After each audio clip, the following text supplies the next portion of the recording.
നിങ്ങളുടെ ഫേവറേറ്റ് സീരിയലുകൾ ടിവിയിൽ വരുന്നതിന് മുൻപേ സൺ നെക്സ്റ്റ് ആപ്പിൽ കാണാം. ഇനി എല്ലാവർക്കും മുൻപേ കാണൂ. ഇപ്പോൾ തന്നെ സൺ നെക്സ്റ്റ് ആപ്പ് ഡൗൺലോഡ് ചെയ്ത് സബ്സ്ക്രൈബ് ചെയ്യൂ.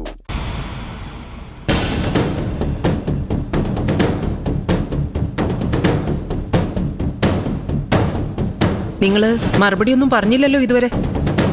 എന്ത് കാര്യത്തിലാ നിനക്ക് ഞാൻ മറുപടി തരണ്ടേ? ദേവിക ആ ജോലിക്ക് പോവാൻ പാടില്ല. അതെനിക്ക് എങ്ങനെ പറയാൻ പറ്റും? സർക്കാർ നിശ്ചയിച്ച കാര്യം ഞാൻ വിചാരിച്ചത് മാറ്റാൻ പറ്റും.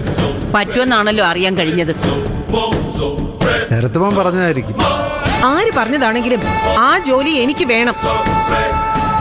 നിനക്കോ? എന്നതിന്? അതിനെന്തർഹതയാ നിനക്കുള്ളത്? ക്വാളിഫിക്കേഷൻ. പാർവതി, ആശ്രിത നിയമനത്തിൽ ജോലി കിട്ടുന്നതിന് ചില വ്യവസ്ഥകളും മാനദണ്ഡങ്ങളും ഒക്കെ ഉണ്ട്. അതിനൊരു കീഴ്വഴക്കം പോലും ഉണ്ട്.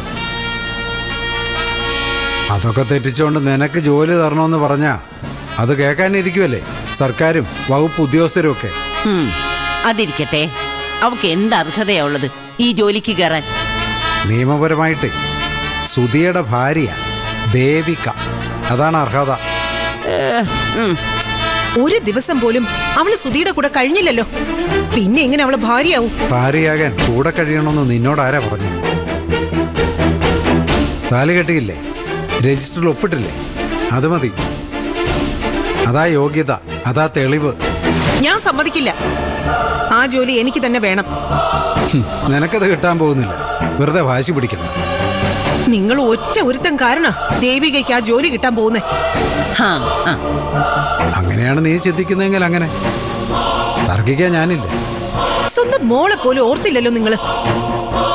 ദേവികയെ എനിക്ക് എന്റെ മോളാ. എത്ര തവണ ഞാനത് പറഞ്ഞു, എന്നിട്ടും അത് നിന്റെ തലേ കേറുന്നില്ലല്ലോ പാർവതി. എനിക്ക് ഇനി വിഷയത്തിൽ കൂടുതലൊന്നും സംസാരിക്കാനില്ല. ഈ ജോലി ദേവിമോക്ക് തന്നെ കിട്ടും. എനിക്ക് ജീവനുണ്ടെങ്കിൽ ഞാൻ അതിന് സമ്മതിക്കില്ല. അങ്ങനെയാണ് നിന്റെ തീരുമാനമെങ്കിൽ നിന്റെ ജീവൻ പോട്ടേന്ന് ഞാനങ്ങ് തീരുമാനിക്കും. വെറുതെ എന്നോട് വഴക്കിന് വന്നാലുണ്ടല്ലോ, മിണ്ടാതെ ഒരു ഭാഗത്തിരുന്നോണം. ഇല്ലെങ്കിൽ എന്റെ കൈയുടെ ചൂട് നീ അറിയും, കേട്ടല്ലോ?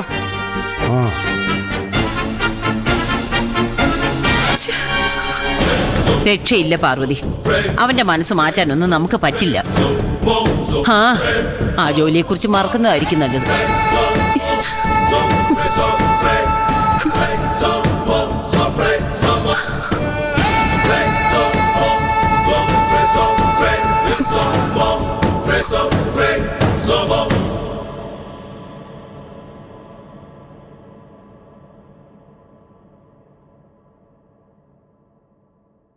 പറയടാ. അമ്മ ഇപ്പൊ എവിടെയാ? എവിടെയെങ്കിലും ആകട്ടെ, നീ ഇപ്പൊ വിളിച്ചതിന്റെ കാരണം പറ. സുധിയുടെ ജോലി അവക്ക് കിട്ടിയമ്മേ. അയ്യോ, അതെങ്ങനെ ശരിയാവും? അതൊന്നും പറയണ്ട. ഈ വീട്ടിലുള്ളൊരു മുഴുവൻ വിഷമത്തില. കുഴപ്പമാണല്ലോ ശരത്തെ. പറയാനുണ്ടോ? വരുമാനമൊന്നും ഇല്ലാതെ തന്നെ ഇങ്ങനെ. അപ്പൊ വരുമാനോട് കിട്ടിയുള്ള സ്ഥിതി എന്തായിരിക്കും? കുതിരയ്ക്ക് കൊമ്പ് കിട്ടിയതുപോലെ ഇരിക്കും. മോനെ ശരത്തെ, ആ ജോലിക്ക് അവള് ജോയിൻ ചെയ്ത അതിന്റെ അർത്ഥം എന്തെന്നറിയോ? അവളെ നമുക്ക് നഷ്ടപ്പെട്ടു എന്നാ. പിന്നെ ഒരിക്കലും അവളെ നമുക്ക് നമ്മുടെ പരിധി കൊണ്ടുവരാൻ പറ്റില്ല. ഞാൻ ആലോചിച്ചിട്ട് ഒരു വഴിയും കാണുന്നില്ലമ്മേ.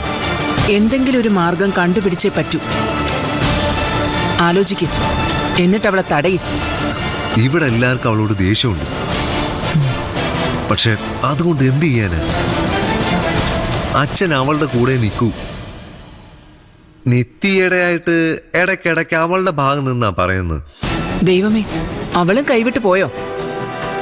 മോനെ, അവള് നിന്റെ കൂടെ ഉണ്ടെന്നുള്ളതാ നമുക്ക് ആകെയുള്ളൊരു പിടിവലി.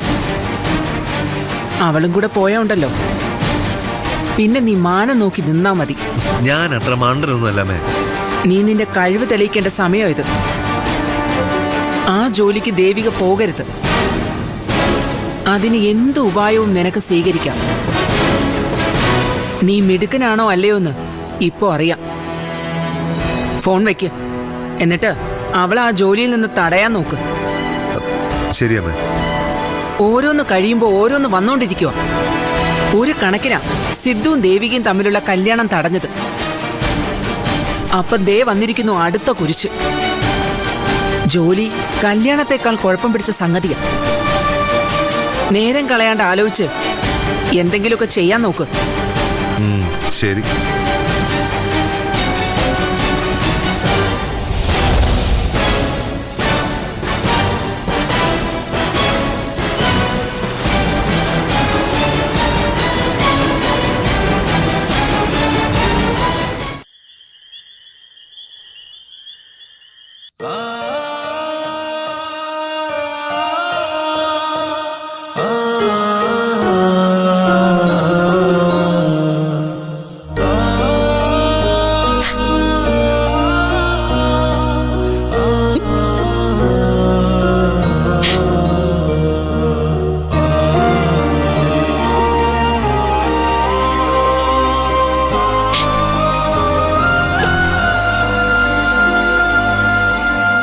അല്ല, മോളിതുവരെ കിടന്നില്ലേ?